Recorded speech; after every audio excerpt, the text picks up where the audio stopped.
Teman-teman perhatiin deh, setiap kali teman-teman ngelihat seorang entrepreneur sukses, aku yakin kita selalu ngelihat enaknya aja. Padahal di belakang itu aku cukup yakin banyak hal-hal yang tidak enak. Nah, di video kali ini aku akan membahas 7 hal yang pasti dialamin seorang entrepreneur yang versi nggak enaknya.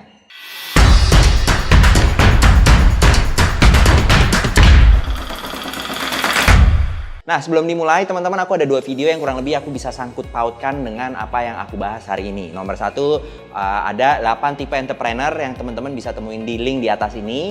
Ada juga 5 perjalanan entrepreneur yang udah aku buat berdasarkan revenue yang menggabungkan struktur organisasi. Oke, jadi teman-teman, selama perjalananku dan setiap kali aku ketemu teman-temanku yang entrepreneur yang jadi-jadi nih, yang sukses-sukses, keren-keren nih, yang top lah istilah kasarnya, top player di Indonesia gitu ya.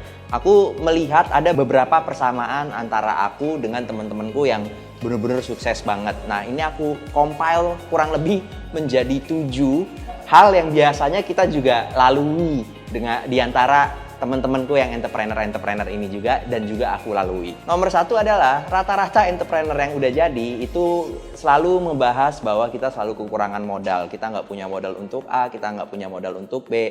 Dan ini biasanya lazim untuk kita yang mau memulai bisnis. Nah, lucunya lagi teman-teman, pada saat kita ngomongin kekurangan modal, kita menjadikan masalah modal itu menjadi nomor 1, yang ujung-ujungnya kita tidak mengerjakan apapun yang harusnya kita kerjakan karena kita melimit diri kita sendiri bahwa kita tidak memiliki modal yang cukup untuk menjalankan apapun yang mau kita jalankan.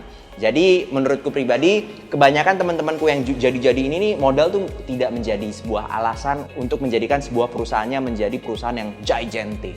Nomor 2, yang biasanya aku temuin dari teman-temanku yang jadi-jadi ini adalah mereka dan aku, kita sama-sama pernah dibohongin orang. Jadi pada saat teman-teman besok memutuskan mau jadi seorang entrepreneur, expect ini, teman-teman akan dibohongi orang lain atau bahkan partner atau bahkan saudara atau bahkan mungkin orang tua sendiri, hidung siapa, who knows. Tapi pasti ini akan terjadi dan expect ini akan terjadi. Pada saat ini terjadi, teman-teman nggak akan kaget karena teman-teman udah tahu akan ada yang nyikat aku suatu titik. Kalau dari diriku sendiri, aku pribadi tahu nih, aku akan disikat sama orang. Setiap 3 tahun sekali pasti ada satu orang yang nyikat aku, entah siapa. Dan aku selalu expect itu dan aku selalu was-was. Siapa tahun ini yang mau nyikat gue? Siapa yang tahun ini yang mau nyikat gue? Dan itu ngebuatku menjadi lebih was-was untuk bekerja sama dengan orang lain. Nomor 3 adalah uang kamu pasti akan dicuri. Ini salah satu juga yang aku lihat dari teman-temanku. Kebanyakan dari mereka pasti punya cerita ini. Jadi pada saat mereka cerita, dulu gue bikin A, terus uang gue dicolong segini banyak. Aku bikin B, uang aku dicolong sama timku. Aku bikin C, dicolong sama partnerku dan seterusnya. Ini klasik dan ini pasti terjadi pada saat teman-teman membangun dinasti. Pada saat teman-teman ngebangun dinasti, ini pasti terjadi bahwa uang teman-teman akan dicolong. Jadi pastikan teman-teman expect bahwa uang teman-teman akan dicolong sehingga teman-teman lebih was-was dengan finance teman-teman.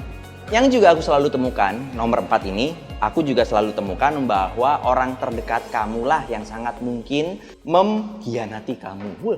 Karena kita biasanya kan percaya banget ya sama orang terdekat kita.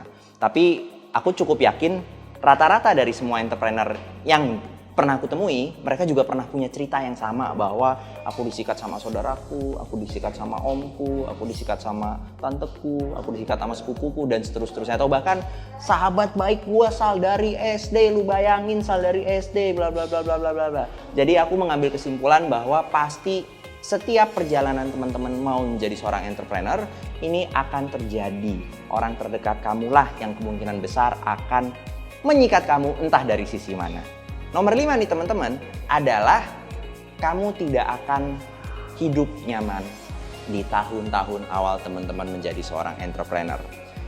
Cerita tersebut selalu terulang dimanapun. Perhatiin deh, pada saat teman-teman follow Instagram atau YouTuber, pasti ceritanya sama. Dulu hidup gua gini, ini hidup gua gini, ini hidup gua gini. Storyline ini selalu terjadi dan expect bahwa hidup teman-teman akan gak enak. Pada saat teman-teman hidup enak di awal-awal tahun menjadi seorang entrepreneur, teman-teman tidak melakukan hal yang betul-betul dilakukan oleh entrepreneur.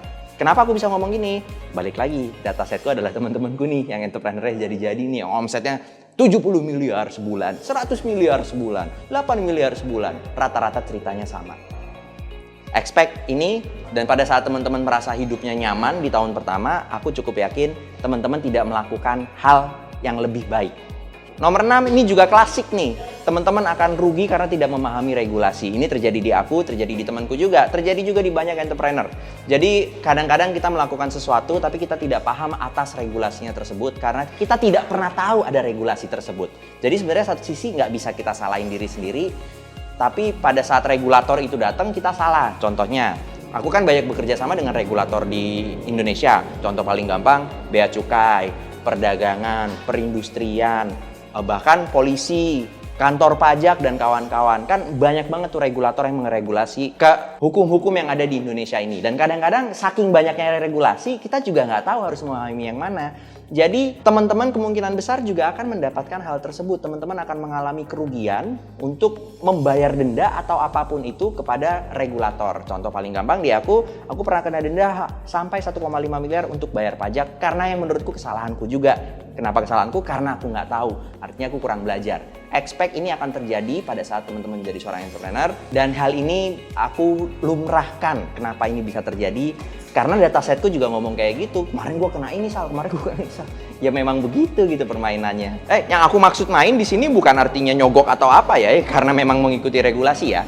Biasanya yang aku lakukan adalah pada saat aku membayar denda atas sesuatu yang aku tidak ketahui, aku sebutnya itu adalah uang sekolah. Bahwa aku sekarang sekolah pajak karena aku pernah kena denda 1,5 miliar, ya sekolah pajakku 1,5 miliar, kasarnya gitu. Dan yang terakhir, pada saat kita membentuk deal dengan partner, dengan rekan kerja, dengan customer dan kawan-kawan, kita tidak memahami secara menyeluruh isi dari kontrak atau perjanjian atau MOU atau apapun. Jadi pada saat kita kena A, karena pasal A yang kita juga nggak ngeh istilah kasarnya, orang itu bisa nyerang nih dari sisi pasal A. Pada saat kita salahnya di B, orang itu bisa nyerang pasal B. Karena kita tidak memahami secara menyeluruh pasal-pasal tersebut. Itu pun juga pernah terjadi di aku. Contohnya kalau zaman dulu aku selalu menggunakan rekening pribadi untuk menerima uang.